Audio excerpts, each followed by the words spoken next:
Hi friends, Kakinada అత్త కోడలు channel నుంచి మాట్లాడుతున్నామండి. ఈరోజు మీకైతే బేబీ పొటాటోస్ జీడిపప్పు కుర్మా చూపిస్తున్నామండి. అందుకు కావలసినవి బేబీ పొటాటోస్ 1/2 కిలో అండి, కొద్దిగా జీడిపప్పు, అలాగే కొత్తిమీర, కారం, పసుపు, 1 టమాటా తీసుకోండి, ఉల్లిపాయ పేస్ట్ కొట్టి పెట్టుకోండి, అలాగే గరం మసాలా, ధనియా పౌడర్, జీలకర్ర పౌడర్ అండి. ఇప్పుడు చేసే విధానం చూపిస్తామండి. ఇదిగోండి, ముందుగా కడాయిలో నూనె పోసుకున్నాం కదా,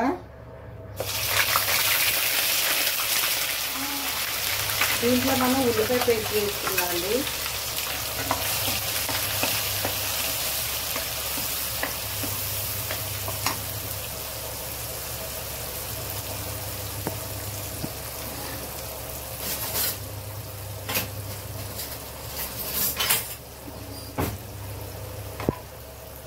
అలాగే ఇందులో కొద్దిగా అల్లం వెల్లుల్లి పేస్ట్ కూడా వేసుకుందామండి.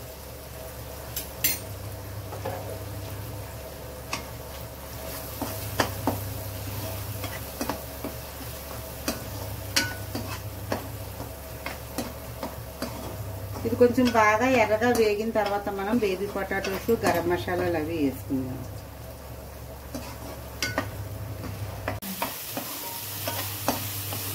ఇదిగోండి, ఉల్లిపాయ కొంచెం దోరగా వేగింది కదండి. ఇప్పుడు ఇందులో మనం తరిగి పెట్టుకున్న టమోటా ముక్కలు, పచ్చిమిర్చి ముక్కలు వేసుకుందామండి.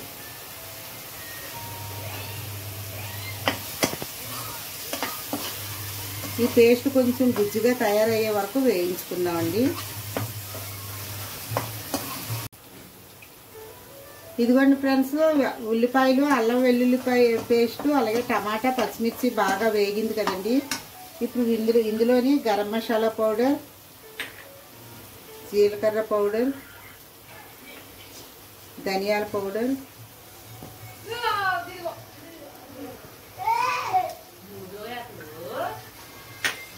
అలాగే కారం, పసుపు, జీడిపప్పు వేసుకున్నాము.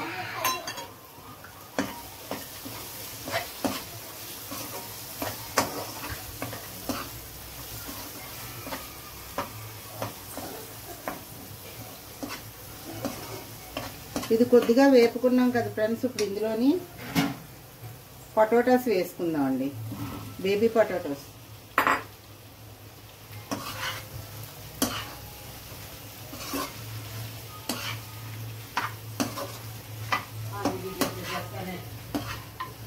ఇందులో వాటర్ యాడ్ చేయకూడదండి. అలాగే బేబీ పొటాటోస్ కూడా ముందుగా ఉడకబెట్టి పెట్టుకున్నాం కదా, వాటిలోకి ఉప్పు, కారం వెళ్ళటానికి కొద్దిగా టీత్ పుల్ ఉంటుంది కదండి, దాంతో చిన్న చిన్న కన్నాలు పెట్టుకుంటే ఉప్పు, కారం వెళ్తుందండి. ఇప్పుడు మనం సిమ్లో మూత పెట్టుకుంటే ఇవి కొంచెం చాలా దగ్గరగా అవుతాయండి. అలాగే కొంచెం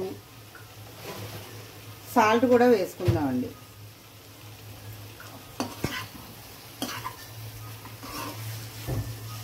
ఉప్పు, కారం, మసాలాలు అన్నీ కొంచెం పొటాటోస్కి పట్టిన తర్వాత మనం కొత్తిమీర వేసి దించేసుకుందామండి.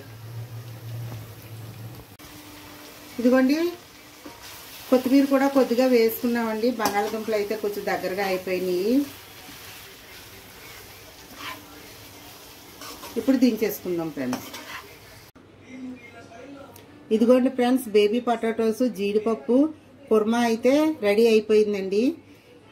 అలాగే ఇది తినే ముందు కొద్దిగా నిమ్మకాయ పిండుకోండి, ఇంకా టేస్ట్గా ఉంటుంది.